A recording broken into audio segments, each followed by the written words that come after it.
नमस्कार, राष्ट्रभोज से मैं पवन केसवानी।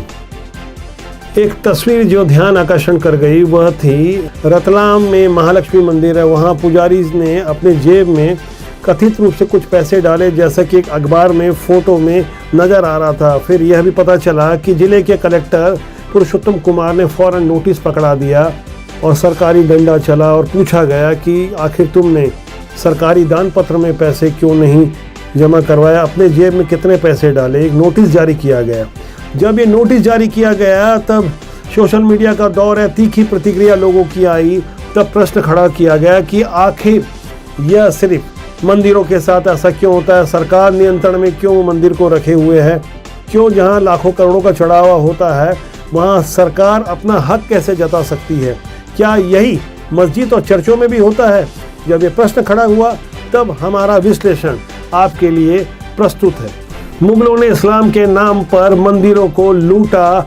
अयोध्या, काशी, सोमनाथ लूटे गए और तमाम मंदिरों से उन्होंने जो लूटपाट की, रक्तपात किया। उसके बाद जब आगे बढ़ने की कोशिश में रहे तब शिवाजी ने उन्हें रोका, दक्षिण भारत की तरफ नहीं बढ़ने दिया। उसके बाद अंग्रेज़ों का ज़माना आया तो उन्हें ध्यान आया कि किस तरह से दक्षिण भारत में हम कर्नाटक, केरल, तमिलनाडु, आंध्र प्रदेश के तमाम मंदिरों को कैसे हम अपने कब्जे में ले, वहाँ की संपत्ति, वहाँ का चढ़ावा और वहाँ की तमाम आकुल संपदा अपने कब्जे में कैसे लें। यही कारण था कि 1863 में उन्होंने रिलीजन इंडोर्समेंट एक्ट बनाया। यह एक एक्ट इस बात की इजाज़त देता था कि अंग्रेज़ों का अधिकार उन मंदिरों पर रहे। अंग्रेज़ों ने भी वही किया। पहले मुगलों ने तलवार के जोर पे किया, उसके बाद कानून का डंडा दिखाकर अंग्रेज़ों ने भी यही काम किया। अंग्रेज़ों का वह कानून शर्मनाक तरीके से आज़ादी के बाद भी लागू रहा। इतना ही नहीं, 1980 में तो 28 कानून बना दिए गए और मौजूदा समय में 30 ऐसे कानून हैं जो भारत के मंदिरों पर अपना हस्तक्षेप रखते हैं। यह सरकारी हस्तक्षेप सिर्फ मंदिरों के लिए है, मस्जिद और चर्चों के लिए नहीं है। मैं आपको कुछ छोटे उदाहरण दे दूं, जैसे तिरुपति बालाजी में तो सरकार का हस्तक्षेप है लेकिन नज़दीक के चर्च और मस्जिद में नहीं है। केरल में अगर मैं आ जाऊं तो पद्मनाभ स्वामी के मंदिर में तो सरकार का हस्तक्षेप है लेकिन नज़दीक के मस्जिद और चर्च में नहीं है। इसी तरह मुंबई की हाजी अली दरगाह में सरकार कोई हस्तक्षेप नहीं करती। तमाम ऐसे मंदिर हैं जहाँ हस्तक्षेप आज भी जारी है। वैष्णो देवी के नज़दीक हजरतबल की दरगाह में कोई हस्तक्षेप नहीं है लेकिन वैष्णो देवी में सरकार का खुला हस्तक्षेप है। इसी तरह से काशी विश्वनाथ मंदिर के समीप ज्ञानवापी मस्जिद है, यहाँ सरकार का कोई हस्तक्षेप नहीं है, जबकि काशी विश्वनाथ मंदिर में सरकार का हस्तक्षेप है। मथुरा जन्मभूमि के समीप ईदगाह है। ऐसे तमाम जगह है। मैं अगर गिनाने लगूँ तो बताऊँ मैं आपको कि इस वक्त 4 लाख मंदिर जो सरकारी नियंत्रण में है।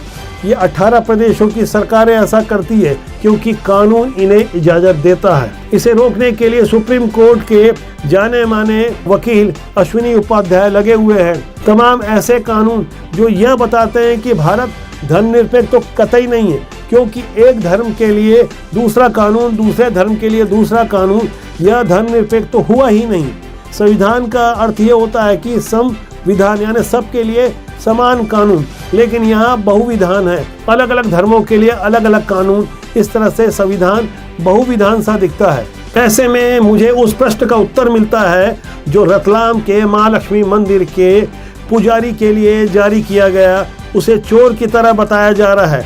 आप समझने की कोशिश कीजिए, ये बहुत बड़ी बात है। आज़ाद भारत में हम अगर अपने संविधान को धर्मनिरपेक्ष मानते हैं तो हिंदुओं के लिए एक कानून और दिगर के लिए दूसरे कानून, मस्जिद और चर्च के लिए ये नियम लागू नहीं होते हैं।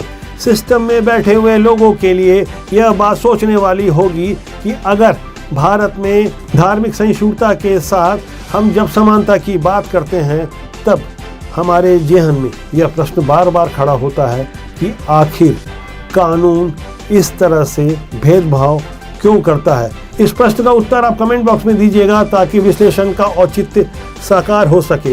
राष्ट्रभोज आपका अपना जनमंच है। मैं चाहूँगा कि इसे सब्सक्राइब कर आप और ताकत प्रदान करें। हमारा आपका प्यार यूं ही बना रहे। नमस्कार।